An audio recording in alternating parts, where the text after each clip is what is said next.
Pôle emploi, l'organisme public français en charge de l'emploi, travaille dur pour lutter contre la fraude. Récemment, un couple a été jugé pour les avoir arnaqués il y a plus de 10 ans. L'enquête portait sur une fraude à l'aide au retour à l'emploi entre novembre 2012 et décembre 2013. L'ancien bénéficiaire aurait escroqué plus de 9 300 € à l'organisme.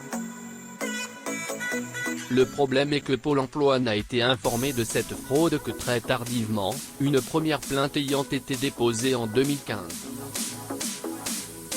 L'enquête a été longue, et le salarié incriminé n'a été entendu qu'en 2018, tandis que son ancienne épouse a été entendue en 2021, soit 8 ans après les faits. Le couple a été jugé 11 ans après le début des faits. Le couple avait pour habitude de frauder Pôle emploi.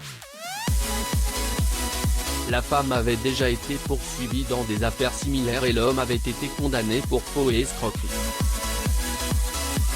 À la barre, l'homme a expliqué qu'il n'était au courant de rien, n'avait jamais reçu de courrier de Pôle emploi et ne comprenait pas pourquoi il était jugé. De son côté, son ancienne épouse a reconnu avoir participé à la fraude et avoir vu les sommes versées sur leur compte en banque. Elle aurait agi sous la pression de son mari. Selon elle, les sommes étaient à chaque fois retirées par son ancien mari en liquide avant d'être envoyées en Algérie pour sa famille. Le couple a écopé de 100 jours amende, à 8 € pour l'homme et à 4 € pour la femme. Ils devront également rembourser les 9 343 € qu'ils ont fraudés à Pôle emploi.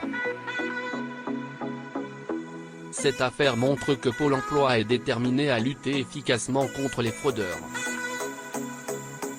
Il y a quelques jours, un homme a été condamné dans le nord de la France pour avoir fraudé pendant 3 ans en continuant à bénéficier de l'allocation adulte handicapé alors qu'il était parti s'installer au Maroc.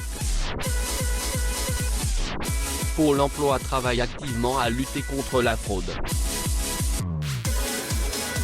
Cette affaire montre que l'organisme est capable de retrouver les fraudeurs même des années après les faits.